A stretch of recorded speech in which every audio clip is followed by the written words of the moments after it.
ሰላም ሰላም ውድና የተከበራችሁ የብርቱ ቻናል ተከታታዮች በሙሉ በያላችሁበት የዓለም ዳርቻ ሰላማችሁ ብዝት ትርፍ ይበልኝ እያልኩኝ ቪዲዮን ከመጀመራችሁ በፊት ላይክ፣ ሼር፣ ሰብስክራይብ አድርጋችሁ እንድትጀምሩ በአክብሮት እጠይቃለሁ።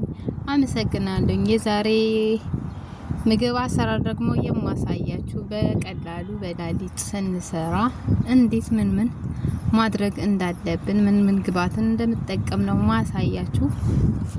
ብዛም አይፈጅም ከ5 እስከ 10 ደቂቃ ማለት ነው።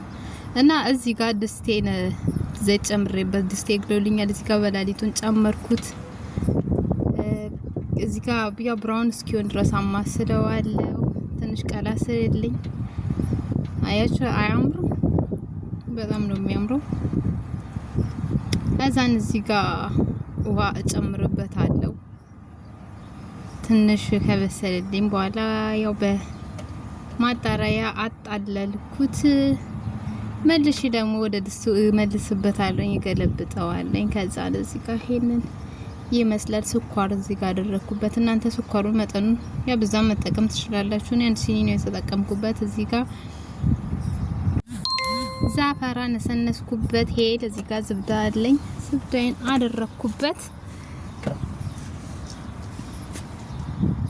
አንድ ላይ እናማስንና ከደን አድርጋችሁ ታስቀምጡታላችሁ። ቢያንስ ለአንድ ደቂቃ። እዚህ ጋር ጨርሻለሁ።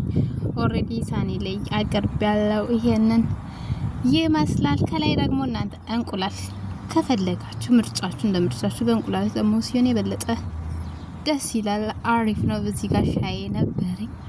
በሻይ ደግሞ በላሊጥ ስበላ በጣም ነው ደስ የሚለው። ቪዲዮ ከወደዳችሁት ከተመቻችሁ ላይክ፣ ሼር፣ ሰብስክራይብ እንድታደርጉ በአክብሮት እጠይቃለሁ። አመሰግናለሁ። በቀጣይ ቪዲዮ እስክንገናኝ ባባይ።